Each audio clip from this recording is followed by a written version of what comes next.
lovelies. Let's start. Kill.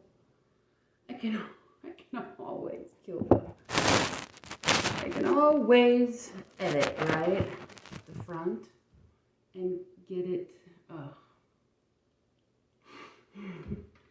All right, lovelies. Welcome. Welcome to It's All About Me, damn it. And been vlogging. I've been vlogging here in Austin, Texas for the last couple days only, several times during the day. So if you haven't followed along, you can start at one. You can start. Start wherever you can. Start wherever you'd like. I've put them in order, so I think not everything is actually in order. There's something that's going to drop today that I filmed a long time ago as an intro, so we'll probably put like a one or intro or something on that. I don't know. So feel free to go there. It's something that I did back in Colorado, back in Denver before I left. But I thought today, let's get a little bit real. Let's get more honest, a little bit. Let's just let me put it out there a little bit, because there hasn't been much of a backstory to all this that has happened. Just a little bit of alluding to a potential romantic encounter, shall we say. I mean, I've talked about it. I guess I've just kind of been a little too careful and too nice, quite frankly.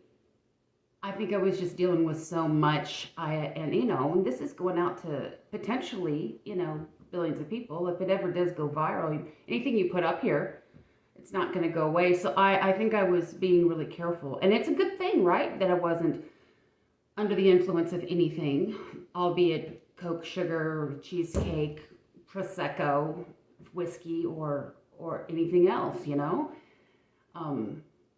So I should be given a pat on the back for that.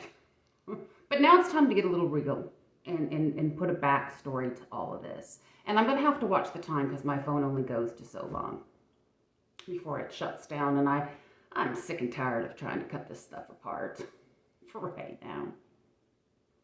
So let's picture it. I don't even remember the date. I just know that 20 some odd years ago, I met a gentleman, and he was a Southern gent, and we hit it off really well. He's 4 years younger than me, not by much, right? I was going through a really, really rough time. At the time, I was going through a separation, and then subsequently a divorce, custody battle, homelessness, the whole 9 yards, right? And so it was really nice to have someone I could chit chat with and kind of escape with. We had a lot in common. He loved music, and he played the guitar, and I sang. Now, we didn't see eye to eye on all of the on music per se. I mean, in fact, just the other day he said, I don't know if my dad wants to listen to that trash. I thought, how dare you? Art is subjective. I mean, you might think it's trash, but your dad sure enjoys it. And I think all the people throwing money at this gal, Celine Dion, isn't trash. I think that, anyway, I kind of find the music that he likes in particular, or he plays, and is got a niche. There's a niche there. It's not going to rock you to stardom, and he's good. He's very good at what he does. But anyway, 20 plus years ago, 20 something years ago. Well, it's actually 20 plus. I'm trying to think, because my daughter was 3 when all the crap in my life happened. My youngest daughter. When my husband walked out, I turned off the lights and turned off the lights, put the house up for sale. And I had 3 children, 2 older children, and then my 3-year-old at the time. Wasn't working. honestly, if it wasn't for my church, I would have been homeless. I mean, we were homeless for a couple days, but so this guy and I hit it off. I mean, nothing serious, just, good conversation over music, and we weren't dating. He was living here. I was in Austin. I was living in Colorado. But we had so much in common, and it was just kind of the beginning, I think, of this era of online dating or online conversations and chat rooms and messaging DMs, all these things. And so I think a lot of the younger crowd need to understand that this was just a totally new world for us. It was scary when thinking back of all the different things that could have happened. And he wasn't the only gent I met, and gentleman, meaning, or person. I was really trying to find some support and like-minded people that were a lot of, women that were going through what I was going through, because I all of a sudden was thrown into a world like I hadn't worked in a while. I was a stay-at-home mom. I was getting tired of being a stay-at-home mom, and that's kind of what precipitated a lot of this, is that I was ready to get back out in the workforce. I wanted to finish a degree. I had taken enough of a hiatus, and he didn't think so, but so I was, I guess, still vulnerable when I met this guy, but there wasn't any danger of anything terrible happening. He was here, I was there, and I wasn't really taking it seriously, neither was he, which is kind of fun play and interaction. But it's interesting, if you are honest with each other, which I believe he was, well, to a certain degree, and you'll get to hear that. And I was definitely honest with my situation and what was going on with me. I just, sometimes you just need to get out of your head a little bit. And, we might as well be honest here. We're all sexual beings for the most part. I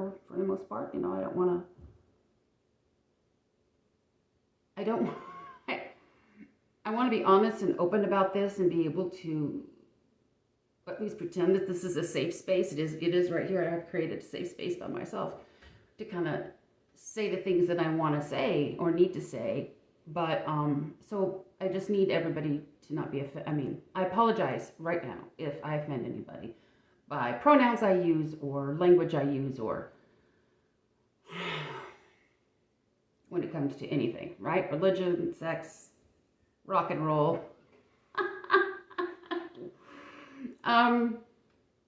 Because we can all get offended so easily, and I'm sure there's going to be a lot, if this ever does go viral, nasty comments up the wazoo, right? Anyway,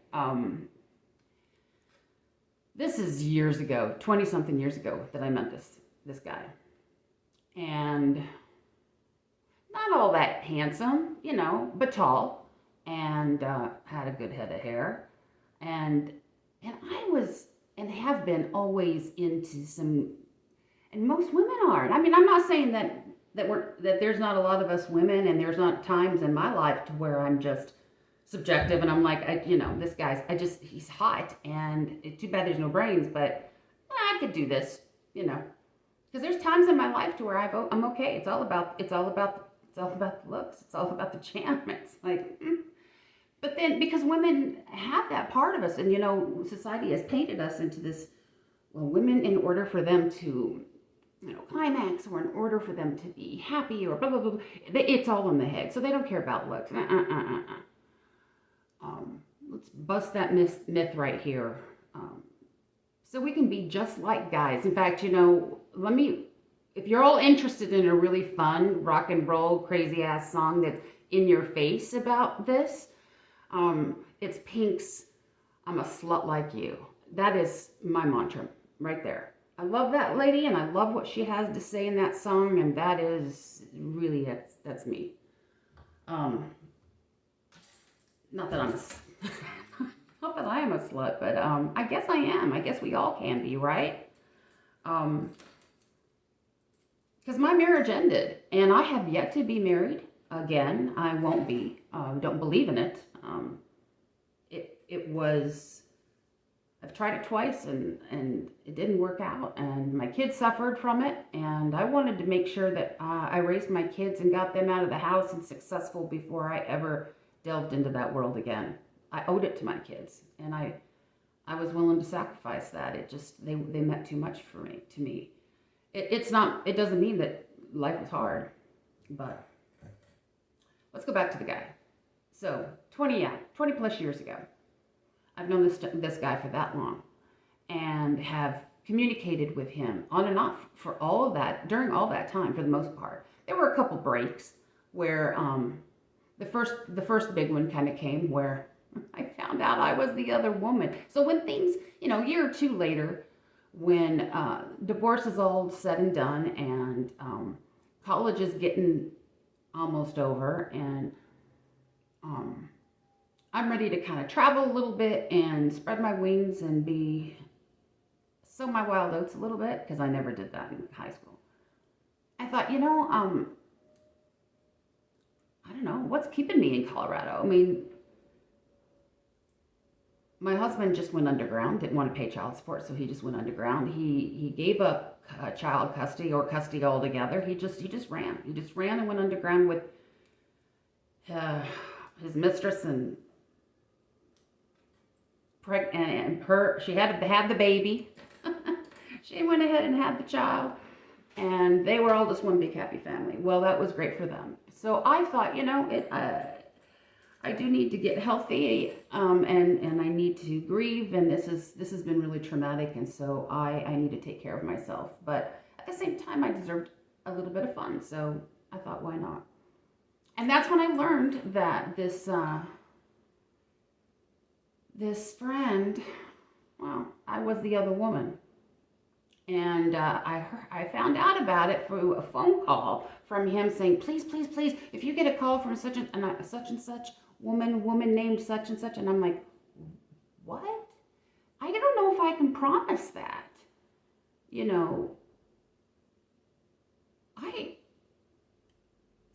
And so that was the first clue, right? Big slap in the face, big red flag, Misty. Because if I would have been that other woman, I'd have been pretty pissed off, and it would have been reasons for me to walk out. Because by then, he and I were talking quite a bit, and not on the computer or in chat rooms, but on the phone and through the mail.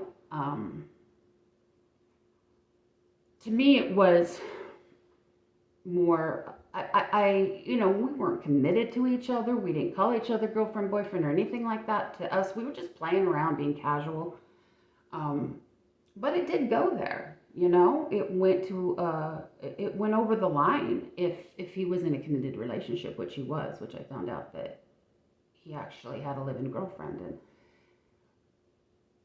And so that pissed me off and hurt me, but not in the way like I'm devastated kind of thing. It was just like, he's an idiot, and most guys are idiots, and just, I just gotten off this divorce, and he had been in it, he had cheated on me, so I figured, well, I'm just gonna let it go. And I did, and I concentrated on school. A year or so later, he came back wanting to be a friend, and apologized and told me what an idiot he had been, and that he was starting to have feelings for me, so it was really difficult for him to kind of be in the relationship that he was, but yet he thought he loved her, and it was just, all this kind of stuff. And I'm like, look, you're young. I was raw and vulnerable. It's not going to happen again. We can be friends, and we can chit chat, and I shouldn't have said that. It's really hard. It's hard to be friends after you've gone to a particular place with somebody. I don't know if it's even possible. I think there needs to be some divine intervention for something like that to happen, some magic drug or pill or something. Because, jealousy always creeps up. The past always creeps up and bites you in the butt, right? So, and his band was doing really well. He had just dropped a CD and sent me a shirt and all this kind of stuff. And it was that was kind of a turn on, and I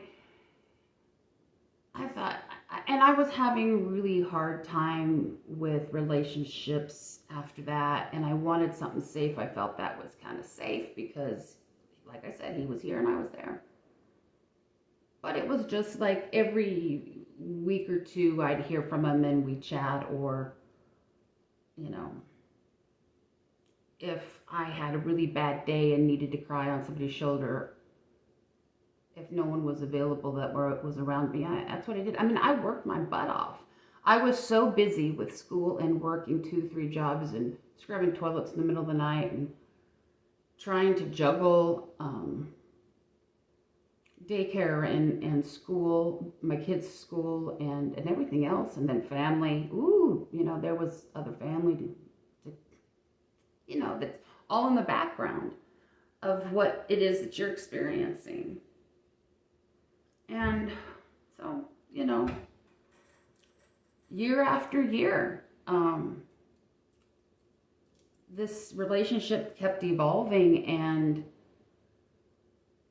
phone call after phone call, something in the mail here and there. I would send him little fun things, and he'd send me fun things, and it just, you know, I was always asking, like, well, how's the dating pool going? Are you seeing anybody yet? He'd ask about my dating life, and, you know, I was telling him how hard it was to find, you know, a good progressive man that wasn't either demanding on me this way, or I just didn't seem to intimidate everybody. I just intimidated everybody, nobody, and it was just really difficult. And, you know, I had family drama at the same time, you know, with my mother and